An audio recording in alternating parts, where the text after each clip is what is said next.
महानगरपालिकेचा पाणी पुरवठा गेल्या रविवारपासून बंद आहे। त्याचे कारण असे आहे की राहटीवरून जी टाक्या भरण्याची मुख्य रायझिंग मेन ही लाईन डॉक्टर बाबासाहेब आंबेडकर शाळा गौतम नगर या ठिकाणी फुटली।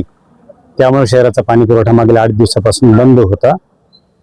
सदर दुरुस्तीचे काम आम्ही गेल्या रविवारी हाती घेतले होते, परंतु दुरुस्ती करते वेळेस तांत्रिक अडचण निर्माण झाल्याने, जुनी पाईपलाईन असल्याने, सीआयची पाईपलाईन असल्याने डायमीटर मॅच होत नव्हते। त्यामुळे आम्ही डीआयची लाईन टाकण्याचा प्रयत्न केला, परंतु डीआय टू सीआय सुद्धा मॅच झाले नाही आणि लाईन घराच्या खालून होती। त्यामुळे आम्हाला तांत्रिक खूप अडचण निर्माण झाले। त्याच्यानंतर आम्ही नागपूरहून काही फिटर लोकांना बोलून घेतले आणि सदर ठिकाणी आम्ही एमएस मध्ये दुरुस्तीचे काम हाती घेतले।